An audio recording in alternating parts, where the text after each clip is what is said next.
Hello everyone, I'm Leonardo Triple G, I'm from Portugal, and just want to say I'm really excited for Tennocon, especially if they present raids and the new open world on the Infested planet. Now, I just saw the trailer for Heart of Deimos, whatever, and maybe that'll be it. I don't know, we don't know, but I'm really excited about it.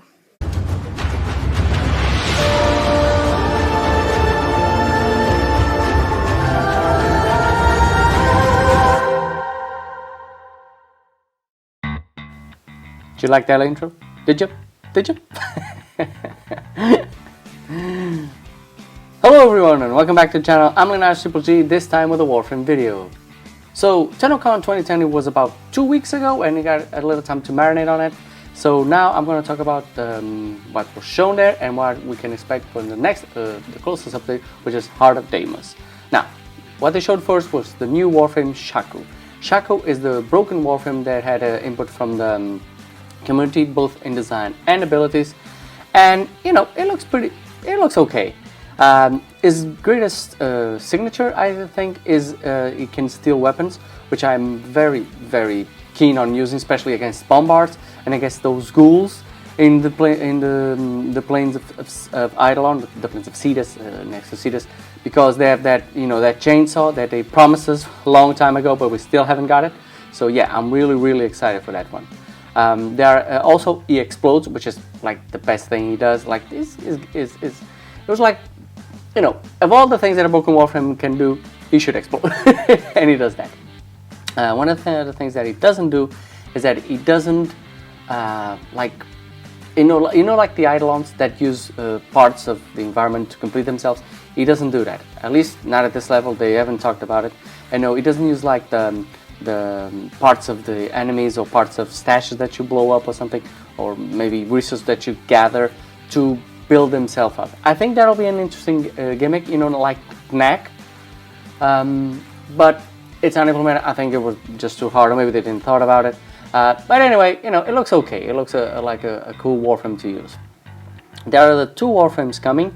One is the Alchemist Warframe, which is already in the CG model. It's already pretty much done, but they haven't decided on the abilities, I think. So I was hoping, I am hoping that he can like have an ability to where he can shift through elements. You know, like Valbon, you can shift through his balls. I guess that's the way I'm going. Or Ivara, they can switch to two different arrows. If he has an ability where he can switch between different elements and then you can bind those elements in different ways, I think that's going to be really cool, because, you know, Warframe status is like really good now. First it was crit, now it's status. So if it can do that, it'll be really awesome. The other one that they're working on is Wraith by Liger Inazuka. That's just on concept phase. You know, they have the design, they have the abilities checked out, but there's not more than that. The only thing I can say about these three new frames that will be coming out until the end of the year, but of course this is so it might be delayed, is that they all look very infested. You know, they all have tubes and protuberance and stuff like that. You know, I miss those slick Warframes, like, you know, Loki and Frost. You know, they have those slick designs. They're kind of moving away from that. Maybe they're saving for deluxe skins, or maybe they're saving for Tennocon, or maybe they just it's just the consensus from the from the art department. But you know, I like those slick better. Now moving on, we have the Elmeth Chrysalis. The Elmeth Chrysalis is something that will sit on your infested room in your arbiter, and that you feed different resources to obtain abilities. It will unlock different abilities, and you can then implement those abilities on your Warframe. When you implement them on the Warframe, you have to take one of the abilities out. I think it will be the first ability, but I'm not really sure, because Loki's first ability is a signature move, which is invisibility. So I guess you might have to maybe choose one of the slots. We do know that you can choose one of the loadouts. I mean, when you take one of the abilities from the Elmeth Chrysalis and infuse it in your Warframe, you can choose to, you know, put it in all your loadouts or just one loadout. I think everybody will choose one and then choose other abilities to put on other loadouts. The cool part about this is that you can take now your Warframes and remove their abilities to put also in your other Warframes. I mean, in the demo they showed, they took Volts Volt, Volt, and they implemented on Excalibur, and it's cool. I mean, it's a very cool idea. It's something that the community's been talking about for years. I remember doing a post about it in 2016, I think. I was referring to passives at the time, but I also, other people also talked about the use of the infested room. It could have more uses. There's also a lot of trending posts in the forums, so they finally did it. They did give the infested room a reason, and they also give the ability to take abilities from one Warframe to the others. The cool thing about this for me is that now you will be able to when a certain Warframe becomes prime, you can now just use the regular one, the normal one, and have an ability and remove its ability. Where before you just had to sell it, for credits and gain a slot. Now you still gain the slot. I believe that's still the way to go, but you gain an ability that you can then put in other Warframes, and that's really, really cool. The thing I'm not really sure about is, will this break the game? Because they already said that certain abilities, or all the abilities that you will be able to interchange from one Warframe to another, will have buffs. I mean, we're pretty much overpowered in this game already, if not for Steel Path. But I think that certain abilities, if we can use certain abilities with certain Warframes, it might become, overpowerful. They haven't brought out the list of interchangeable abilities from Warframes yet. We still have to wait and see. But they have said that ultimate abilities and signature abilities will not be included. So, that's one way to, level the system, to balance the system. Of course, saying that they're going to be buffed will give us a lot of questions. But we'll have to wait and see. For the most part, it is a great addition. The Infested Room and the ability to use your Warframes for more than just, credits. Lastly, they showed the Infested open world, and oh my god, this looked amazing. I'm really glad they returned to open worlds. So this one was the one that people were talking about right after Orvalis. Everybody was looking, when is going to be the Infested one? It's going to be the Infested one. For this one, they decided to remove the derelict missions and include them in this open world, which I think is a logical step. The keys will now probably disappear. The derelict keys will now probably disappear, like the void keys disappeared, years before. When you used to use the golden keys to get to the void, they removed and just opened the void to everyone. And they did the same with derelict for the same reason, because matchmaking is really hard when you're just using keys. Several players have to have the same key to do the same mission at the same time. So this is a lot better. In this open world, they've shown a new NPC, which is Lloyd and Otak, which everybody, of course, calls Claptrap, because he has dual personality, just like Claptrap had. He will be kind of your guide in the first missions. You can now roam to the plains like before. Everything is moving in this open world, which I think is amazing. There's flying fish, there's like tentacles moving, there's bulbs, pulsing, and it has a lot more movement than Orvalis or the Plains of Avalon did, I think. Because the Plains of Avalon just move through the wind and they had weather, okay, but this one looks like it's really alive. There's a lot of elements in there, and I really enjoyed it. That's why I really enjoy open worlds. I know they are content islands, but if you really look at the game, everything is a content island. Once you get all your weapons for Protea from the Grand Void and Protea parts, you really have no reason to go back there. Once you have everything from once you max your focus schools, you don't really have a reason to go to ESAO. Maybe you can go there to build up weapons, but even that, you still have Hydron. So yeah, everything in the game is pretty much a content island. It just stands alone, and open worlds are no different. But what I really like is exploring, just walking around. I remember when they introduced K drives, which I don't really like, but I use a lot of the time the K drive to just go through Orvalis, and it was amazing just looking at everything, looking at the structures, looking at the geography, looking at the organic trees and everything. It looked a little bit too much of the same, but at least it was big enough and enjoyable enough to just walk around and see something different with every corner. The bad thing about Orvalis is you just keep getting attacked all the time. They also introduced this in this Infested world, the new hub, which they didn't show any new NPC except the new mother. Now she looks a lot like Ballas. She talks about her husband leaving, never coming back, blah blah blah. So you can assume that maybe Ballas, or maybe somewhat related to Ballas. So that's gonna be cool. The thing is, there's too much mothers in this game. I mean, the Kuva Queens, mothers. The Lotus, mothers. Now this one, mother. I mean, there's no dads, and I feel this game is lacking a little dad humor,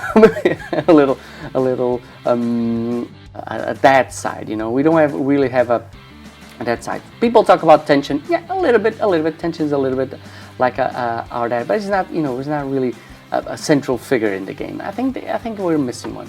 And don't talk about General War, because General War is like Darth Vader for us. But that's really cool. Another thing they showed was the flying bug.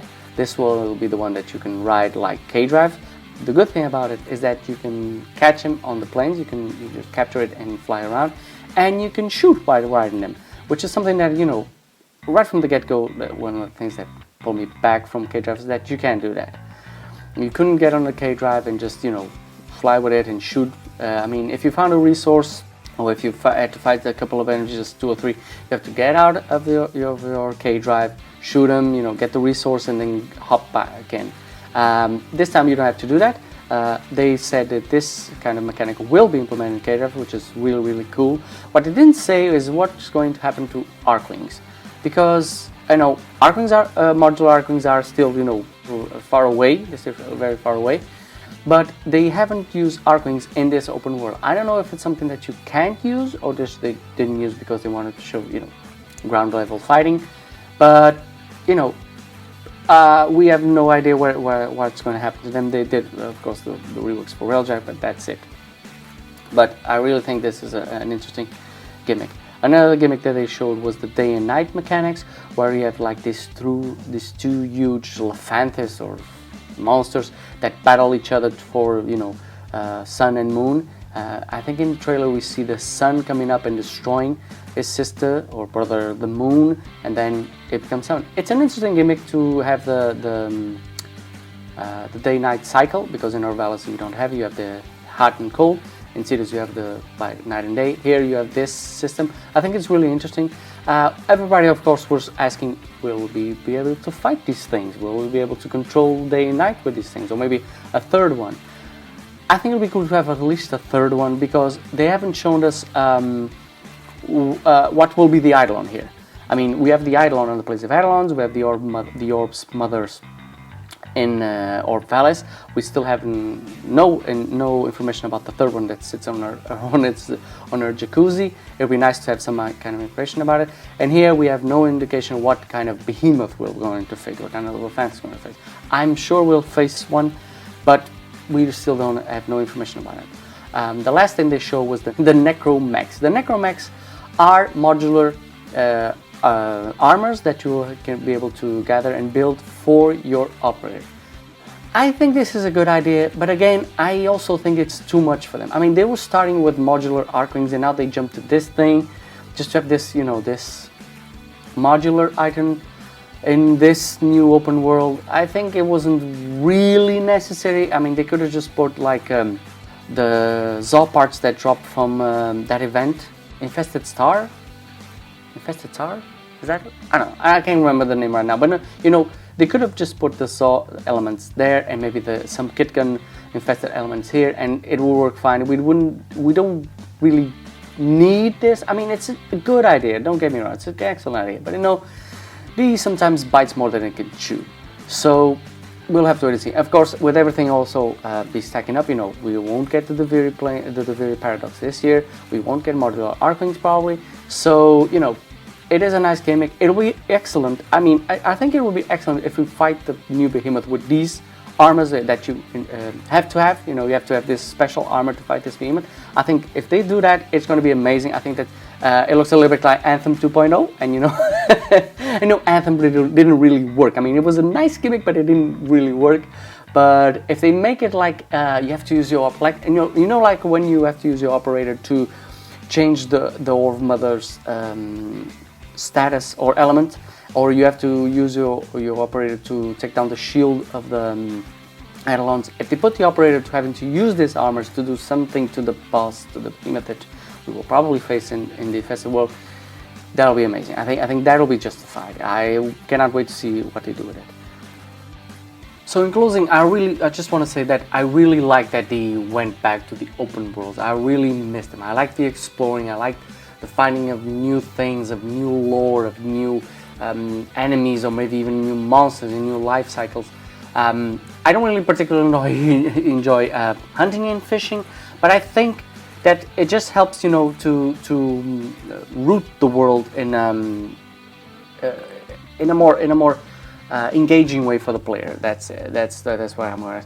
I'm really sad that last year they decided to stop and go with Railjack and Cuvaliches, because, you know, Cuvaliches was just a grind fest for 16 weapons for mastery rank, and Railjack was just too broken, too different, and open worlds is not. So I'm really glad they went back. I'm hoping they build new open worlds. I would love to see one in Mars, you know, with a big desert, just a big red desert with monsters and worms and we're going around there. I mean, every time they create an open world, they create a new hub. I don't think that's really necessary in most cases. I think they could just have missions there. Somebody from, for instance, one of the other things I would like is for them to create a forest on Earth, a really big open world forest with, you know, 3 levels, with the underground and then the ground level and then the top of the trees. I mean, I want like a Amazon forest type open world. Imagine like, you know, Kong from Peter Jackson, you know, that kind of forest. I really love to be there. So you wouldn't even need to create a new hub. You know, you can use Cetus and he would just send you to that new area for us to explore. The one I'm really hoping that they work on is Urano. I know people say Uranus. I say, in my language we say Urano. So imagine, because the really thing that attracts me there is because it will be an open world entirely underwater. Just imagine, I know, the amount of creatures that you put there, whales, aquatic dinosaurs for you to hunt or something like that, for you to fight. But I mean, it'll be really, really amazing. That could probably have its own hub, I don't know. But, you know, I'm really, really looking forward for an expansion in these open worlds. And speaking of Uranus or Urano, because it is an underwater planet, here's the trailer for Hydroid. Yeah, we finally got the trailer for Hydroid, so enjoy it. If you enjoyed the video, please like and subscribe. Oh, and by the way, I don't know if anyone noticed this, but there's the Sanctuary planet now, or Sanctuary area now on the map. You know, they were so keen on showing us the Heart of Deimos and Deimos as a whole, that I just noticed that on the top left corner, and I was wondering, what might that be? I hope you enjoyed the video. Please like and subscribe, and as always, have a great game, guys.